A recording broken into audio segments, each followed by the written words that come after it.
بداية الوهم الكبير يا صديقي في التنقيب عن الآثار بتيجي عن طريق حاجتين اتنين. الناس كلها اللي بتجري في المجال ده اتعرضت للحاجتين دول، يا إما عن طريق شيخ زي المعظم اللي يقول لك أصل أنا لقيت شيخ عدى عليا في البيت فلقيته بيقول لي مش بيشاور على البيت، أدخل وأطلع وعندك آثار وما عندكش، أو إن واحد صاحبك أو صديقك أو جارك دخل اللعبة دي يستثر فيها كتير فبدأ إنه يوهم حضرتك إنك جرب، ده عندك، ده ما عندكش، طب نجرب هنا، طب نجرب عندك، طب نجرب بره، طب نجرب مش عارف فين، طب نصرف. ده بداية الوهم يا صديقي، دي بداية القصة، بتبدأ من هنا.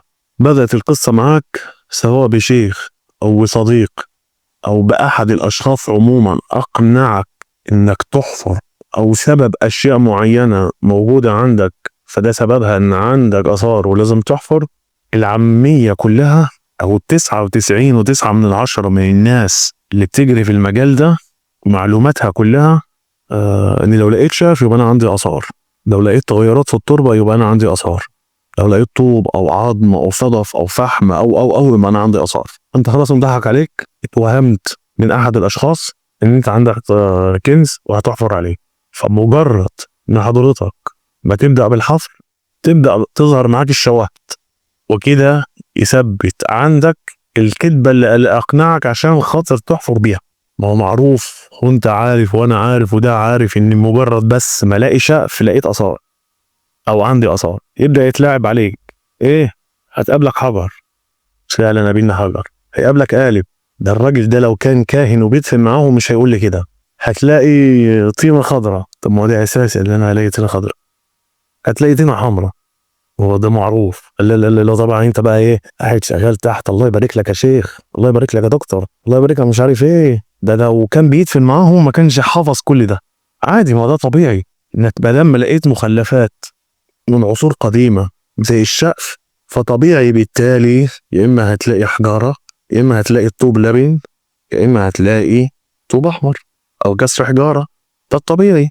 مش هتبدا تقتنع 1,000,000% انك انت عندك اثار، بس اللي ما خلاكش توصل للاثار حاجه من الاتنين: يا الرصد اللي بيقولوا عليه للناس هو اللي مانعني ان اوصل ليه ومخبيها ومداريها وبينزلها وبيطلعها زي ما بيضحكوا علينا وبيوديها وبيجيبها، او اللي انا جبته هو اللي مش فاهم وهو اللي ضلالي وهو اللي مش عارف ايه. بعد ما يتخرب بيتي ويتروح مني كل حاجه ابدا اطلع اروح الجروبات او السوشيال ميديا عموما كصفحات او جروبات او ما شابه ذلك، وابدا انا عندي اثار، انا عندي اثار. تعالى يا صديقي لاهم شيء وهي الشواهد. الاهم من كل ده، الاهم من ده كله يا صديقي اللي لازم اعرفه قبل ما اتحرك في اي شيء، لازم اعرف تفاصيل صغيره كده. ايه هي التفاصيل الصغيره؟ هي ان المقابر عباره عن مباني، سراديب وابيار وممرات. والصيغه العاميه يا صديقي اللي هي المباني اللي احنا بنقول عليها مباني، اما الصيغه العلميه هي عماره جنائزيه. خليني اكلمك في بدايه الوهم نفسه. خلاص عرفنا بتيجي من شيخ او من صاحب يحاول يوهمك بالفكره تقتنع بيها اكتر لما بتبدا تحفر وتظهر عندك الشغف، وان الشواهد اللي انا بقابلها سواء على السطح لسه او بعد اعماق معينه هي شواهد ودليل زي انتم ما بتقولوا ان انا عندي مقبره. وطبعا انت وانا وده وده وده وده والناس كلها مقتنعه ان المجرد لقى الشقف يعني انا عندي اثار. طب ما تيجي كده احط لك الحقيقه قدامك. الشقف عموما استخدمته العصور القديمه، واللي هنا اسمها مخلفات او بقايا مخلفات العصور القديمه. مخلفات هنا راجعه للشقف والطوب اللبن والطوب الاحمر والكلام ده، الناس اسمها المخلفات. اذا تبقى بس فاهم ومحدش يقنعك بشيء اخر. الشقف يستخدم في كل حاجه، الشقف استخدموه في المعيشه، في الاكل وفي الشرب، استخدموه وهم بيشتغلوا في الارض الزراعيه او في الورش او في الدفن او في المعابد، استخدموه سواء في الاكل او في الشرب او في الاماره او خلافه. السقف استخدم في المعابد وفي المعسكرات، الجنود كانت بتاكل فيه او بتعمل او بتخلي او تسوي. السقف استخدم كأواني جنائزية. السقف استخدم في كل شيء عندهم. إذا لمجرد إني لما أشوف السقف ما اقولش انا عندي دفن على طول وابصم بالعشرة لمجرد ان انا مش عايز افهم ان الشقف يستخدم في كل حاجه، عايز لمجرد لقيت شقفايه اطلع بيها اثار. ومش معنى لقيت شواهد حتى لو جنائزيه يبقى انا عندي مقبره. انت ممكن تبقى في محيط الدفن او في مسافه ما بينك وما بينها مثلا نقول 8 متر ولا 10 متر، وهتلاقي الشواهد الجنائزيه موجوده برضه في التربه، سواء كنت في جبل هتلاقيها على وش الارض او داخل التربه الرمليه او داخل الرد، او لو كنت حضرتك في ارض طينيه فهتلاقي الشواهد. فمش معنى انك كمان حتى لو لقيت شواهد دفن وما لقيتش مقابر يبقى انت ما عندكش اثار. انت على فكره بتقول اي حاجه، واصلا في مقابر ملهاش اشارات، وكل ما بتقرب من الهدف ما بتلاقيش سقف.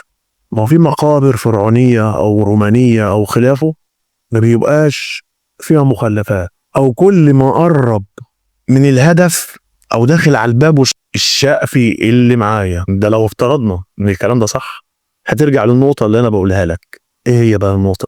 لقيت مباني؟ حتى لو ما لقيتش سقف لازم الاقي المباني. هو انت بتدور على ايه؟ سألنا سؤال للناس كلها وقلنا المقابر عبارة عن ايه؟ قلت ان المقابر عبارة عن مباني، سراديب وابيار وممرات وغرف. انت ليه بقى اقتنعت انك هتنزل في الطينه تلاقيها وتاخدها وتمشي من غير ما تلاقي لا شواهد ولا تلاقي مباني؟ معاك ان في حقب زمنيه دفنت وما سابتش اثر وراها. ما هي مش الاشكال عندي هنا مش في المخلفات، هي موجوده بيام، موجوده او مش موجوده، بكثره او بقله.